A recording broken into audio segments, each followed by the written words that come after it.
जगत में प्रत्येक व्यक्ति को किसी ना किसी प्रकार की निर्बलता अवश्य होती है। जैसे कोई बहुत तेजी से दौड़ नहीं पाता तो कोई अधिक भार नहीं उठा पाता, कोई असाध्य रोग से पीड़ित रहता है तो कोई पढ़े हुए पाठों को स्मरण में नहीं रख पाता। ऐसे अनेकों उदाहरण और भी हैं।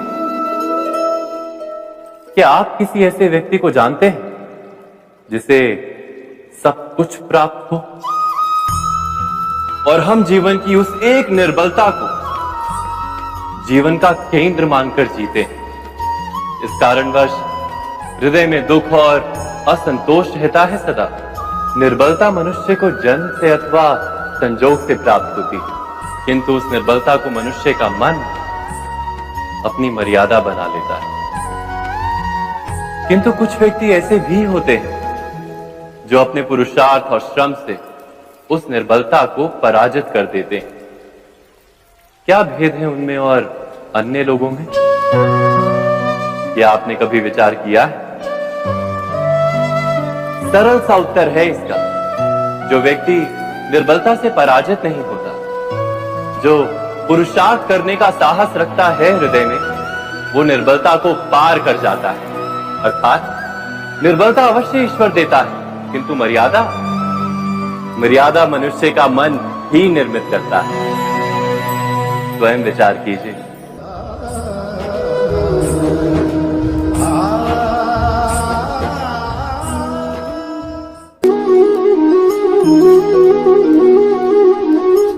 भविष्य का दूसरा नाम है संघर्ष। हृदय में आज इच्छा होती है और यदि पूर्ण नहीं हो पाती तो हृदय भविष्य की योजना बनाता है।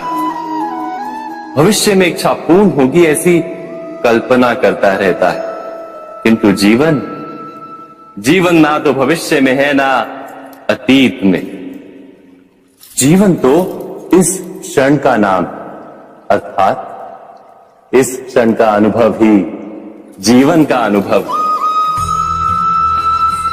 पर हम ये जानते हुए भी इतना सा सत्य समझ नहीं पाते। या तो हम बीते हुए समय के स्मरणों को घेर कर बैठे रहते, या फिर आने वाले समय के लिए हम योजनाएं बनाते रहते हैं और जीवन जीवन बीत जाता है। एक सत्य यदि हम हृदय में उतार लें कि ना हम भविष्य देख सकते हैं, ना ही भविष्य निर्मित कर सकते हैं, हम तो केवल धैर्य और साहस के साथ भविष्य को आलिंगन दे सकते हैं, स्वागत कर सकते हैं भविष्य का। तो क्या जीवन का हर पल जीवन से नहीं भर जाएगा? स्वयं विचार कीजिए।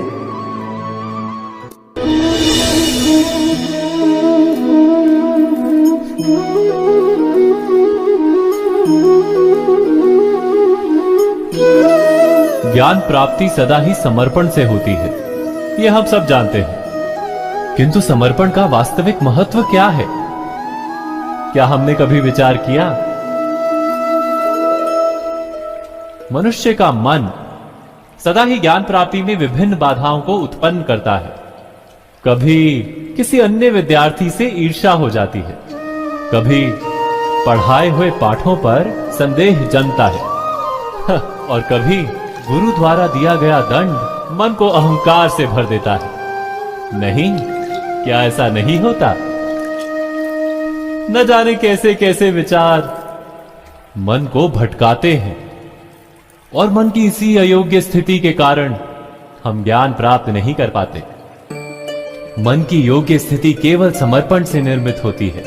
समर्पण मनुष्य के अहंकार का नाश करता है। ईर्ष्या, महत्वाकांक्षा आदि भावनाओं को दूर कर हृदय को शांत करता है और मन को एकाग्र करता है। वास्तव में ईश्वर की सृष्टि में ना ज्ञान की मर्यादा है, ना ज्ञानियों की। गुरु दत्तात्रेय ने तो गाय और श्वान से भी ज्ञान प्राप्त कर लिया था। अर्थात विषय ब्रह्म ज्ञान का हो या जीवन के ज्ञान का या गुरुकुल में प्राप्त होने वाले ज्ञान का, उसकी प्राप्ति के लिए गुरु से अधिक महत्व है उस गुरु के प्रति हमारा समर्पण। क्या यह सत्य नहीं?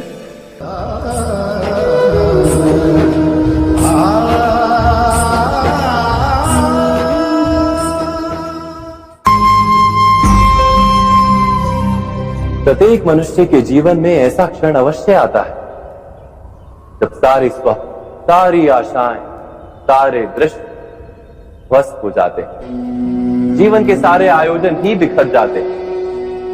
एक और धर्म होता है और दूसरी ओर सुख। इसी को धर्म संकट कहते हैं। जब धर्म का वहन ही संकट हो और धर्म का त्याग ही सुख हो। विचार कीजिए, कभी किसी स्वजन के विरुद्ध सत्य बोलने का अवसर प्राप्त हो जाता है, कभी ठीक दरिद्रता के समय सरलता से चोरी करने का मार्ग प्राप्त हो जाता है, कभी किसी शक्तिशाली राजनेता या राजा के कर्मचारी का अधर्म प्रकट हो जाता है। सबके जीवन में ऐसी घटना बनती ही रहती है। अधिकतर लोग ऐसे किसी क्षण को धर्म संकट के रूप में जान ही नहीं पाते। हमें किसी प्रकार के संघर्ष का अनुभव ही नहीं होता। सहजता से सुख की ओर खींचे चले जाते हैं, जैसे मक्खी गुड़ की ओर खींची चली जाती है। वास्तव में धर्म संकट का क्षण ईश्वर के निकट जाने का क्षण होता है। यदि हम संघर्षों से भयभीत ना, सुख की ओर आकर्षित ना, अपने धर्म पर दृढ़ रहे, तो ईश्वर का साक्षात्कार दूर नहीं।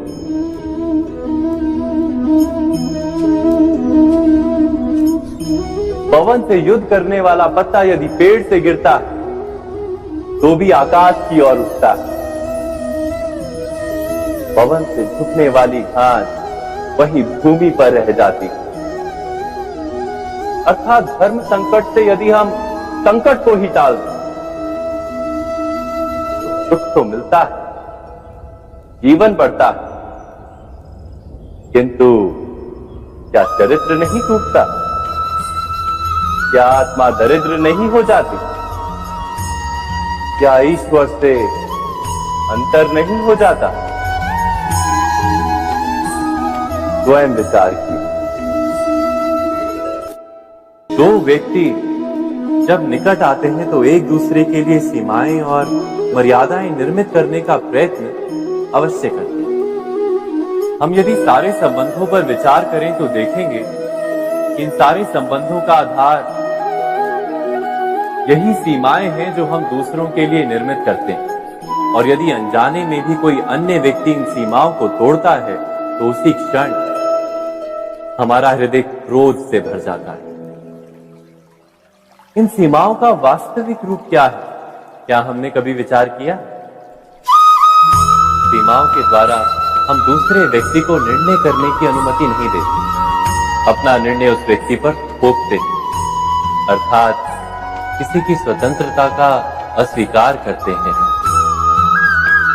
और जब स्वतंत्रता का अस्वीकार किया जाता है तो उसका हृदय दुख से भर जाता है। और जब वो सीमाओं को तोड़ता है तो हमारा हृदय क्रोध से भर जाता है। क्या ऐसा नहीं होता?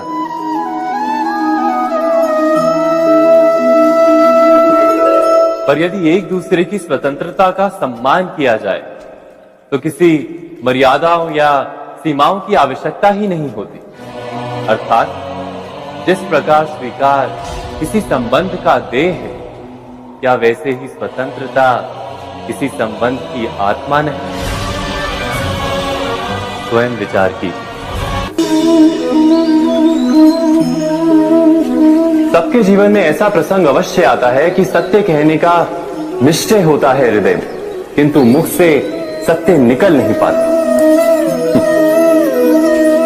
कोई भय मन को घेर लेता है। किसी घटना अथवा प्रसंग के बारे में बात करना या फिर स्वयं से कोई भूल हो जाए उसके बारे में कुछ बोलना, क्या ये सत्य है? नहीं, ये तो केवल तथ्य है। अर्थात जैसा हुआ था वैसा केवल बोल देना सामान्य सी बात है। किंतु कभी कभी उस तथ्य को बोलते हुए भी भय लगता है।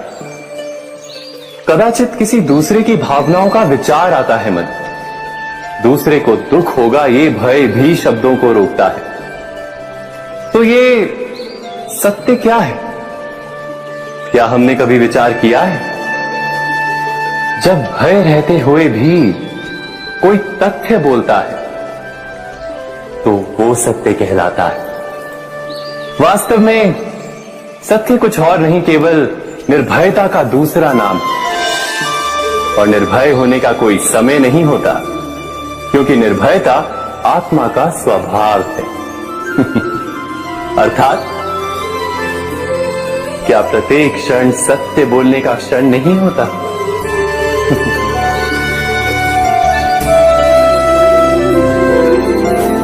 स्वयं विचार कीजिए।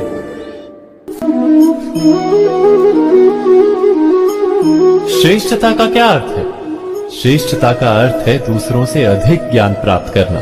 अर्थात मूल्य इस बात का नहीं कि स्वयं कितना ज्ञान प्राप्त किया, मूल्य इस बात का है कि प्राप्त किया हुआ ज्ञान अन्य लोगों से कितना अधिक है। अर्थात श्रेष्ठता की इच्छा ज्ञान प्राप्ति को भी एक स्पर्धा बना देती है। और स्पर्धा में विजय अंतिम कब होती है?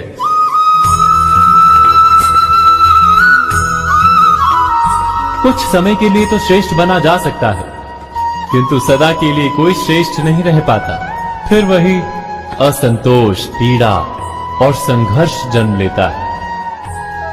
किंतु श्रेष्ठ बनने के बदले यदि उत्तम बनने का प्रयत्न करें तो क्या होगा? उत्तम का अर्थ है कि जितना प्राप्त करने योग्य है वो सब प्राप्त करना, किसी से अधिक पाने की इच्छा से नहीं, मात्र आत्मा की तृप्ति हेतु कुछ प्राप्त करना।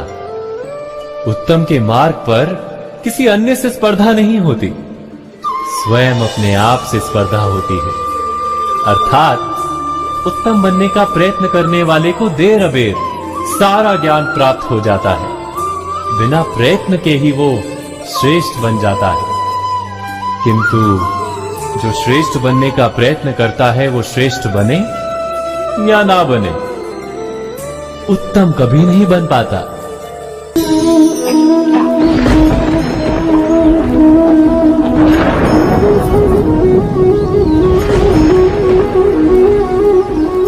सपनों और पूर्वाभासों के आधार पर हम भविष्य के सुख दुख की कल्पना करते हैं। भविष्य के दुख का कारण दूर करने के लिए हम आज योजना बनाते हैं। किंतु कल के संकट को आज निर्मूल करने से हमें लाभ मिलता है या हानि पहुंचती है? ये प्रश्न हम कभी नहीं करते। सत्य तो ये है कि संकट और उसका निवारण साथ जन से, व्यक्ति के लिए भी और सृष्टि के लिए भी। नहीं, आप अपने भूतकाल का स्मरण कीजिए, इतिहास को देखिए, आप तुरंत ही ये जान पाएंगे कि जब जब संकट आता है तब तब उसका निवारण करने वाली शक्ति भी जन्म लेती है। यही तो जगत का चलन है। वस्तुतः संकट ही शक्ति के जन्म का कारण है। प्रत्येक व्यक्ति जब संकट से निकलता है तो एक पद आगे बढ़ा होता है, अधिक चमकता है, आत्मविश्वास से अधिक भरा होता है, न केवल अपने लिए अपितु विश्व के लिए भी। क्या ये सत्य नहीं? वास्तव में संकट का जन्म है एक अवसर का जन्म, अपने आप को बदलने का, अपने विचारों को ऊंचाई पर करने का अवसर, अपनी आत्मा को बलवान और ज्ञान मंडित बनाने का अवसर। जो ये कर पाता है उसे कोई संकट नहीं होता, किंतु जो ये नहीं कर पाता वो तो स्वयं एक संकट है विश्व के लिए। विचार कीजिए।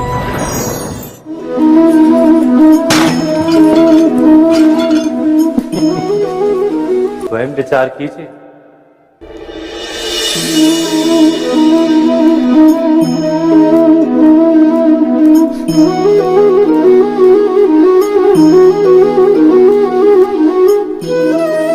जीवन का हर क्षण निर्णय का क्षण होता है। प्रत्येक पद पर दूसरे पद के विषय में कोई निर्णय करना ही पड़ता है और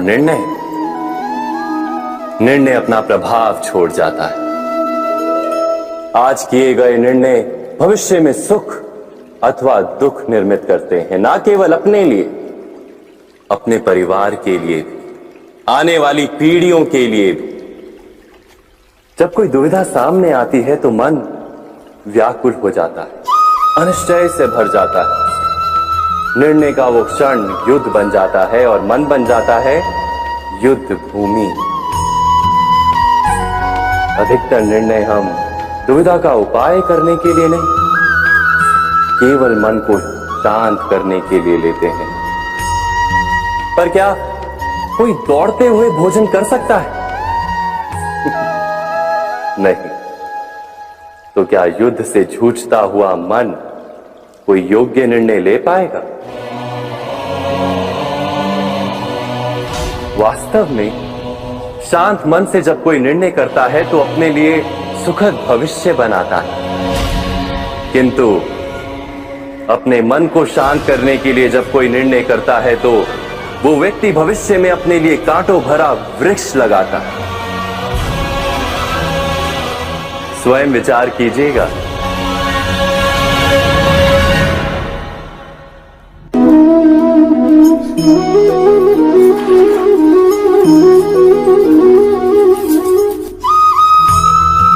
जीवन में आने वाले संघर्षों के लिए जब मनुष्य स्वयं को योग्य नहीं मानता, जब उसे अपने ही बल पर विश्वास नहीं रहता, तब वो सद्गुणों को त्याग कर दुर्गुणों को अपनाता है। वस्तुतः मनुष्य के जीवन में दुर्जनता जन्म ही तब लेती है जब उसके अंतर में आत्मविश्वास नहीं होता। आत्मविश्वास ही अच्छाई को धारण करता है। ये आत्मविश्वास है क्या?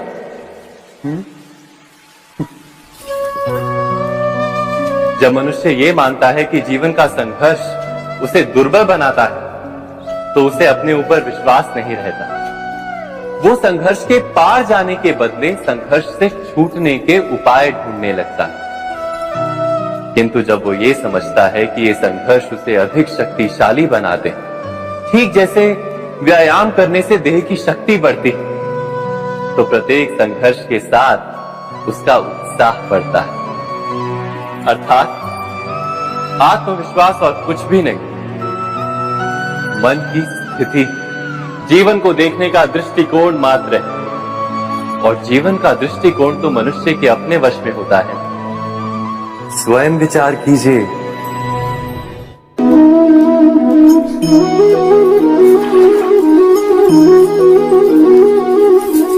पिता सदा ही अपने संतान के सुख की कामना करते हैं, उनके भविष्य की चिंता करते रहते हैं। इसी कारणवश सदा ही अपने संतानों के भविष्य का मार्ग स्वयं निश्चित करने का प्रयत्न करते रहते हैं।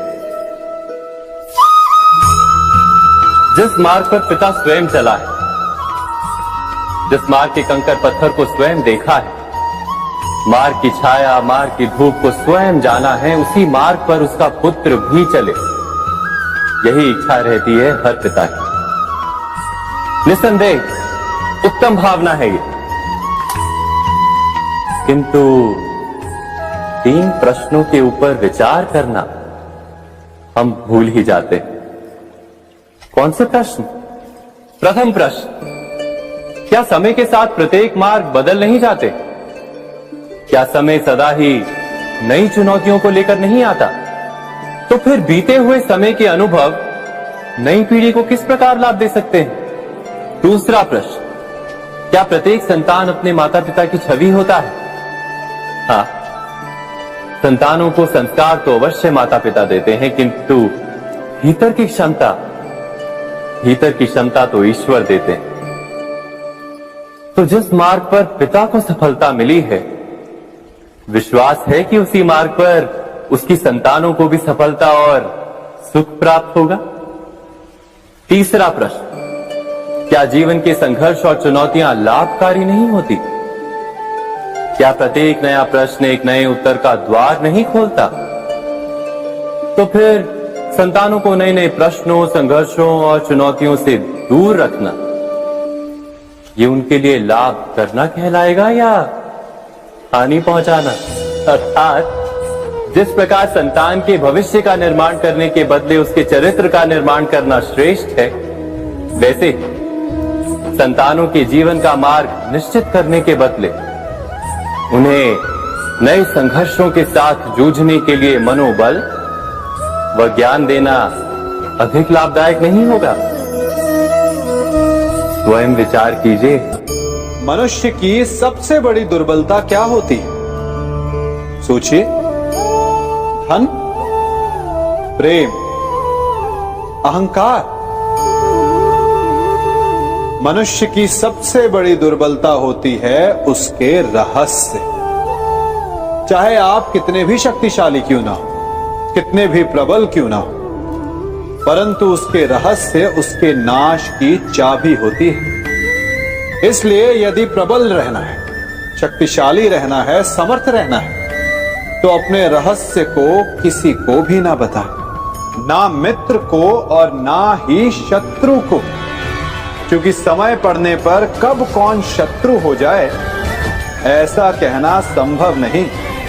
विभीषण को रावण के अमृत कुंड का ज्ञात था, इसीलिए प्रभु श्री राम रावण का वध करने में सफल हो सके। इसलिए उचित यही है कि आप अपने रहस्य को स्वयं तक ही सीमित रखें। मनुष्य जीवन की परीक्षा में सफल होने के लिए क्या नहीं करता? वो परिश्रम करता है, दौड़ भाग करता है, और ये सब करने के पश्चात भी जब उसका काम नहीं बनता तो वो नकल करता है ना? तनिक लौटिए अपने बचपन में, स्मरण कीजिए अपने बचपन की स्मृतियों का। क्या स्मरण हुआ? विद्यालय में जब आप परीक्षा देने जाते थे तो क्या होता था?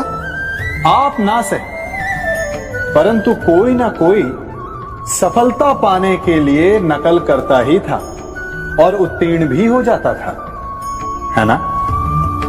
परंतु जीवन की परीक्षा ऐसी नहीं होती। नकल करने वाला सफल नहीं होता।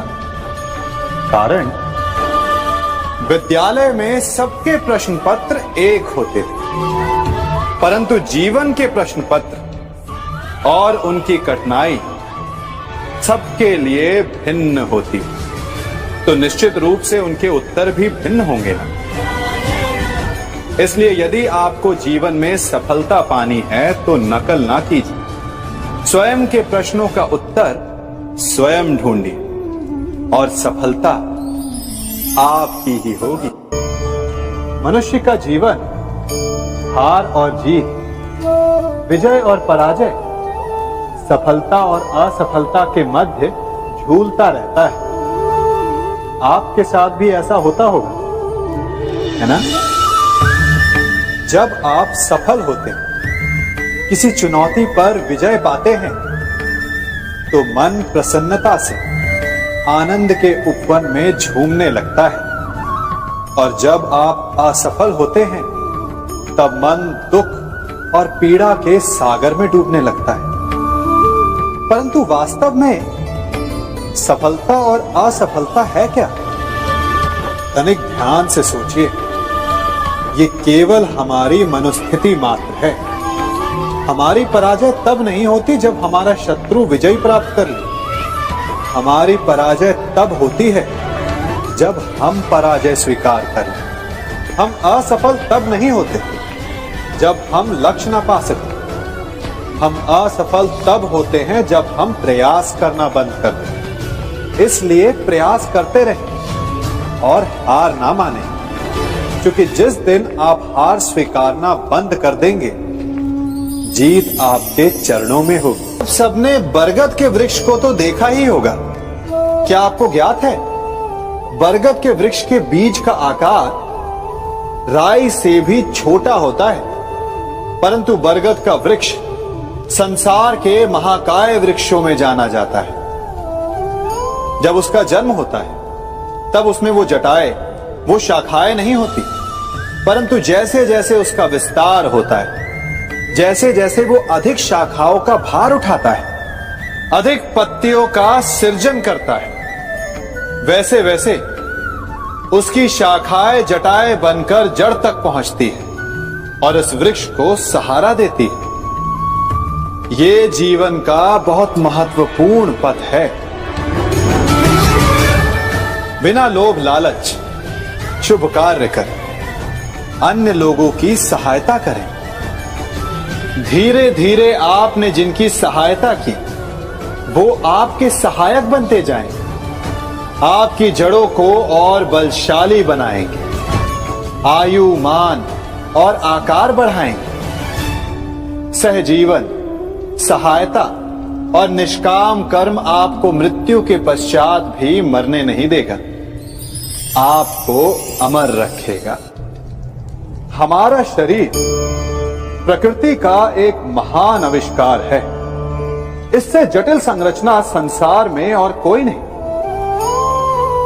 हमारा शरीर जितना जटिल है, यदि इसे ठीक से जाना जाए तो इससे अधिक सरल ज्ञान देने वाला और कोई नहीं। हमारे शरीर में पंच इंद्रियां होती हैं जो हमें भाव, गुण और वस्तुओं का बोध कराती हैं। हमारे पास आंखें हैं, नाक है, स्पर्श के लिए त्वचा है, कान है और जीभा है। सबका भिन्न भिन्न कार्य है।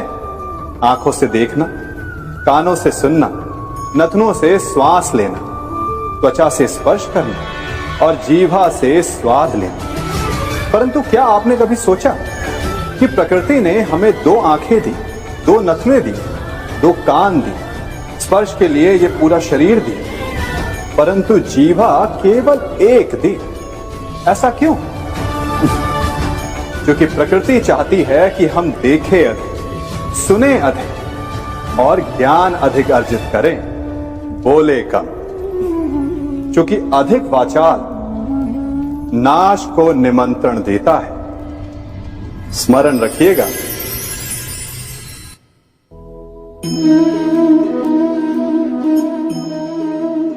ये सदा यही कहते आए कि यदि आगे बढ़ना है तो अपनों का साथ दो। सत्य कहते हैं, अपनों का साथ देना ही चाहिए, परंतु साथ देने से पूर्व ये अवश्य पहचान लेना चाहिए कि अपने हैं कौन। क्या अपने वही होते हैं जिनके साथ हमारा रक्त संबंध होता है, या अपने मित्र?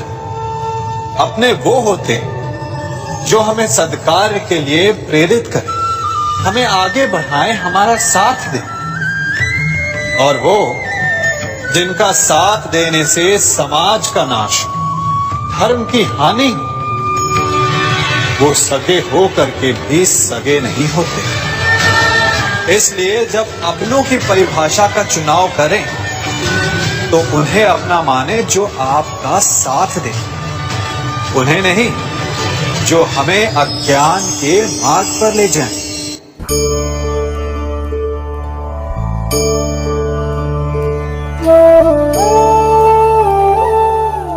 आप जिनसे प्रेम करते हैं सदा उनके समीप रहना चाहते हैं, नहीं चाहते कि कभी अपनों से दूर होना पड़े, बिछड़ना पड़े। परंतु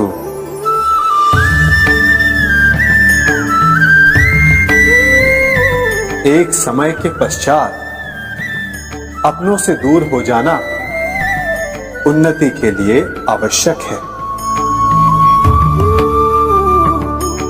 आप माता पिता हैं। यदि आप अपनी संतान के जीवन के हर पग पर उनका मार्गदर्शन करते रहेंगे तो आपकी संतान स्वयं मार्ग चुनना कैसे सीखेगी? मार्ग के कांटों से स्वयं को बचाना कैसे सीखेगी? इसीलिए एक समय के पश्चात अपनों से बनाई गई दूरी सदा लाभदायक रहती है। आज मैं आप सबको एक कथा सुनाता हूं। एक दिन प्रातः एक व्यापारी अपने घर से निकला। घर से निकलते ही एक बिल्ली ने उस व्यापारी का मार्ग काट दिया। व्यापारी घबरा गया वो फिर से घर लौट गया और शुभ घड़ी की प्रतीक्षा करने लगा। और जब वो पुनः अपने घर से निकला तब वो वाहन जा चुका था जिससे राजा तक पहुंचकर उसे भेंट देनी थी। राजा को भेंट नहीं मिली।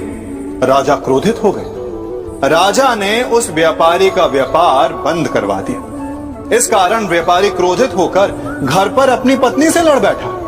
पत्नी अपने बच्चों समेत मैके वापस चली गई और उस व्यापारी के जीवन में यदि कुछ रह गया था तो केवल अंधकार। और इन सब का कारण वो उस बिल्ली को मानता रहा जिसने उसका मार्ग काटा था। ऐसा ही एक दूसरा व्यापारी राजा को भेंट देने निकला और उस व्यापारी का मार्ग भी एक बिल्ली ने काट दिया। वो व्यापारी तनिक घबराया, परंतु उसने आगे बढ़ना अधिक उचित समझा। राजा तक वो समय पर पहुंचा। उसने राजा को भेंट दी। राजा प्रसन्न हुए और राजा ने व्यापारी को अपना व्यापार बढ़ाने की अनुमति दी, स्वर्ण आभूषण दी। जब व्यापारी घर पर पहुंचा तो पत्नी को आभूषण और अपने बच्चों को देने के लिए वस्त्र थे उसके पास। हर ओर प्रसन्नता थी। समझ रहे हैं ना? दोनों के साथ एक ही प्रकार की घटना हुई, परंतु दोनों की प्रतिक्रिया भिन्न थी। ऐसा ही हमारा जीवन भी है। हमारे जीवन में प्रारब्ध का अपना स्थान है, परंतु उससे कई अधिक महत्वपूर्ण हमारी प्रतिक्रिया, हमारे सोच का प्रभाव है, क्योंकि यही हमारे जीवन को आकार देते हैं। इसलिए अपनी सोच को सकारात्मक रखिए। आपका जीवन सदैव आनंदमय।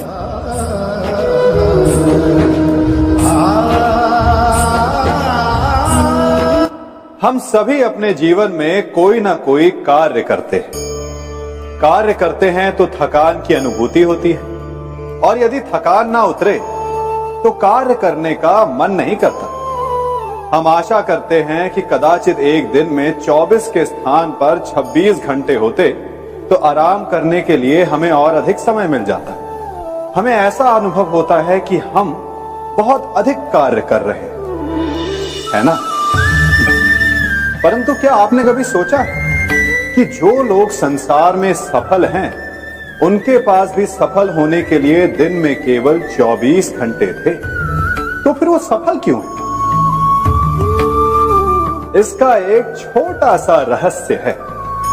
वो कार्य चुनते हैं जो उन्हें प्रिय है, जिसे करने में उन्हें आनंद आता है। उन्हें लगता ही नहीं कि वो कार्य कर रहे हैं, उन्हें लगता है कि वो प्रतिपल आनंद मना रहे हैं। और जब आप आनंद मनाते हैं तो थकान कैसी? इसलिए यदि आप जीवन में कोई भी कार्य करें तो वो आपके मन को भाना चाहिए, या जो कार्य आप कर रहे हैं उसे अपने मन को भा देने दो। सफलता आपको मिलेगी। कभी सोचा है हमारा जीवन भी उस रेत की घड़ी की भांति है? जो रेत नीचे गिर चुकी है वो हमारा अतीत है, जो अब भी ऊपर है वो हमारा आने वाला भविष्य है, और वर्तमान ये संकुचित स्थल है जहां से धीरे धीरे करके रेत गिर रही है। अर्थात हमारे पास जीने के लिए यही एक क्षण है। उसका उपयोग कैसे करना है ये हम पर निर्भर करता है। जो बीत गया उसका दुख मनाना है, या जो भविष्य में होने वाला है उसकी प्रतीक्षा में क्रोध करना है। सब कुछ करने के लिए यही एक क्षण है। प्रसन्न रहना है तो उसके लिए भी यही एक पल है। प्रतीक्षा करते रहोगे तो ये पल भी भूतकाल में बदल जाएगा। इसलिए आनंद के लिए, परोपकार के लिए प्रतीक्षा ना कीजिए, आपके पास जो पल है उनका भरपूर सदुपयोग कीजिए, क्योंकि इस घड़ी को पलटकर आप फिर से समय अवश्य गिन सकते हैं, परंतु अपना बीता हुआ समय आप वापस नहीं लौटा पाएंगे। मनुष्य भी बड़ा विचित्र प्राणी है। अपनों से नीचे के स्तर के लोगों को वो हे दृष्टि से देखता है, उनका उपहास उड़ाता है, उनसे बार बार कहता है कि तुम्हारा कुछ नहीं हो सकता, तुम भविष्य में कुछ नहीं कर पाओगे। जब मनुष्य के पास धन, संपत्ति, मान होता है तो वो दूसरों का आदर नहीं करता, परंतु वो एक बात भूल जाता है कि उससे भी अधिक शक्तिशाली कोई अस्तित्व में है, और वो है समय। काल अपना चक्र कब बदलेगा ये कोई नहीं जानता। समय अपनी करवट कब लेगा ये कोई नहीं जानता। कोयला भी समय के साथ साथ हीरे में परिवर्तित हो जाता है। इसलिए जीवन में कभी भी किसी का भी उपहास नहीं उड़ाना चाहिए।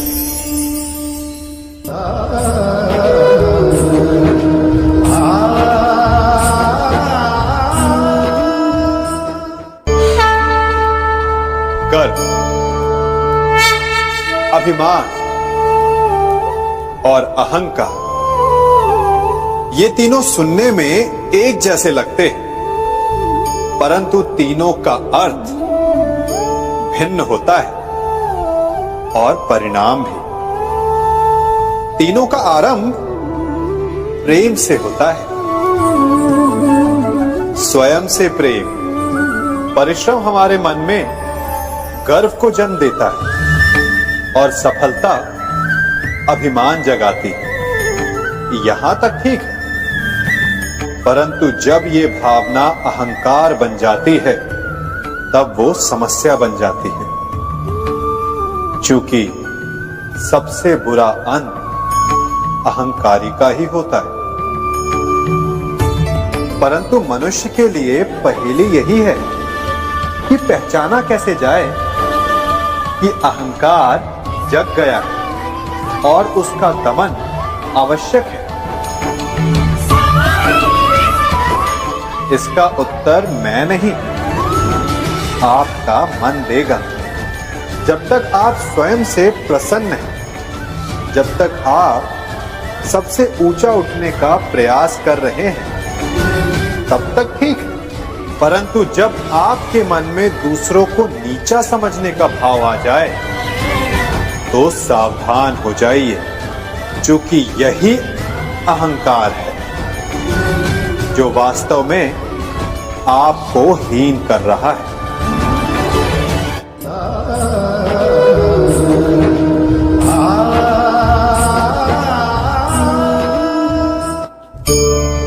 आज मैं आप सबको एक कहानी सुनाता हूं। एक दिन गोकुल में दो व्यापारी आए।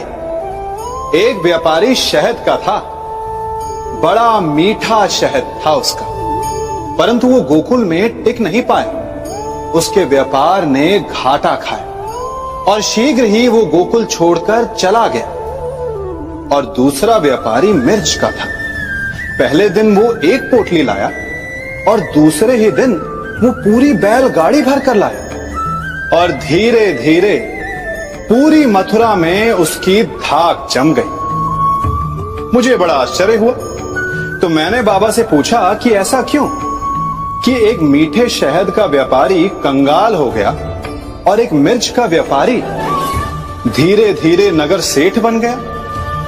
बाबा मुस्कुराए और उन्होंने कहा कि मीठी बोली बोलने वाले की तीखी मिर्च भी बिक जाती है, और जो कड़वी बोली बोलता है उसका मीठा शहद भी नहीं बिकता। वाह, कितने उत्तम विचार हैं उनके, और उचित ही है। मनुष्य अपने जीवन में सदैव अपने वचनों से उठता है और अपने वचनों से ही गिरता है। इसलिए अपने जीवन में सदैव मीठी बोली बोलने का प्रयास कीजिए। आपका जीवन सरल हो जाएगा। मनुष्य की सबसे बड़ी दुर्बलता क्या होती है? सोचिए। धन, प्रेम, अहंकार। मनुष्य की सबसे बड़ी दुर्बलता होती है उसके रहस्य। चाहे आप कितने भी शक्तिशाली क्यों ना हो, कितने भी प्रबल क्यों ना हो, परंतु उसके रहस्य उसके नाश की चाबी होती है। इसलिए यदि प्रबल रहना है, शक्तिशाली रहना है, समर्थ रहना है, तो अपने रहस्य को किसी को भी ना बताए, ना मित्र को और ना ही शत्रु को, क्योंकि समय पड़ने पर कब कौन शत्रु हो जाए ऐसा कहना संभव नहीं। विभीषण को रावण के अमृत कुंड का ज्ञात था, इसीलिए प्रभु श्री राम रावण का वध करने में सफल हो सके। इसलिए उचित यही है कि आप अपने रहस्य को स्वयं तक ही सीमित रखें।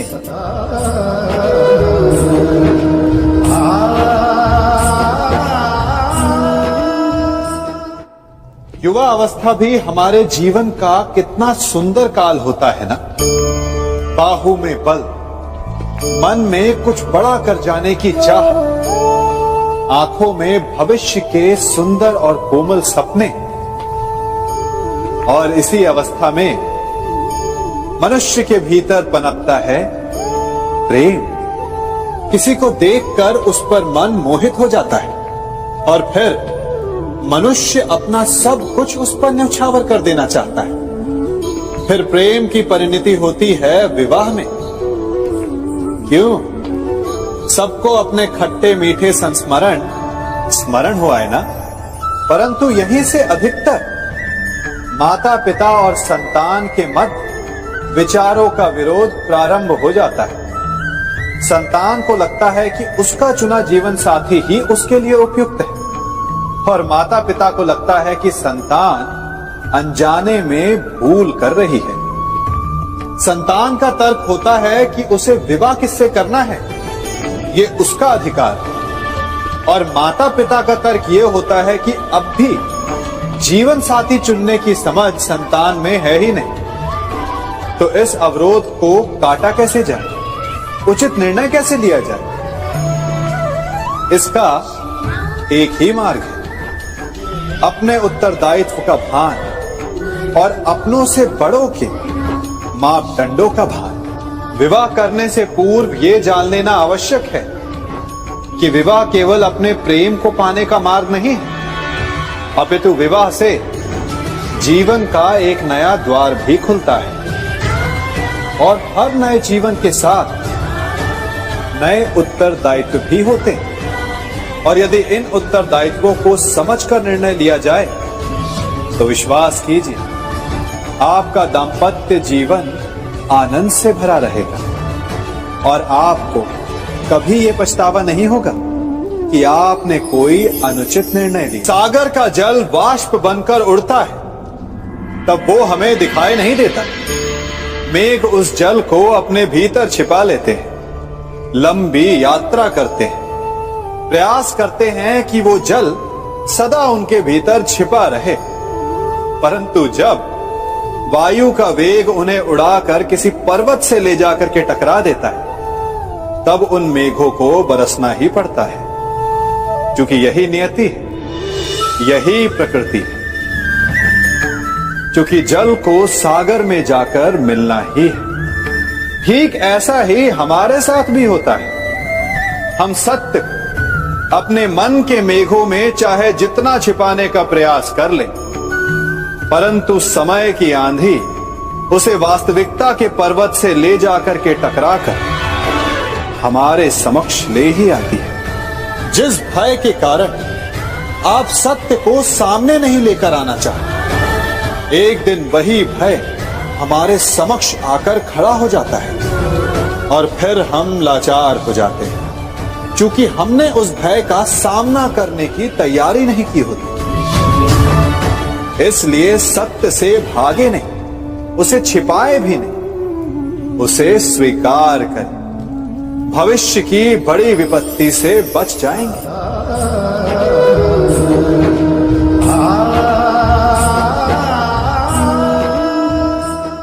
कभी कभी आप सबके जीवन में एक ऐसी विचित्र समस्या अवश्य आती है कि शक्तिशाली के समक्ष मौन हो जाए। कि उस शक्तिशाली से विवाद करने से बचने के लिए आप मौन रह जाते। मानता हूं ऐसा करने से आप एक विवाद से बच जाते, एक संघर्ष से बच जाते, परंतु ऐसा बचाव एक बड़े संघर्ष को जन्म दे देता है। कैसे? हमारा मौन रहना अनजाने में उसका समर्थन बन जाता है और वो स्वयं को अधिक शक्तिशाली अनुभव करता है और यहां से हमारा दमन प्रारंभ हो जाता है। एक के बाद एक हम अन्याय में अनचाहे रूप से सम्मिलित होते चले जाते हैं। तो इसका तोड़ क्या है? ये समझने के लिए ये जानना आवश्यक है कि ऐसी कौन सी बात है जो आपको विरोध करने से रोकती है। ये सामने वाले की शक्ति नहीं जो आपको रोकती है, ये आपके भीतर छिपा भय है जो आपको रोकता है। हाँ, कभी कभी भय आपकी सुरक्षा अवश्य कर सकता है, परंतु साथ साथ ये भी जानना आवश्यक है कि ये भय ही है जो आपको मौन भी रखता है। इसलिए अपने मन से भय को निकालिए और खुलकर अनीति का, अन्याय का विरोध कीजिए और फिर देखिएगा आपका मन कितना मुक्त, कितना हल्का अनुभव करेगा।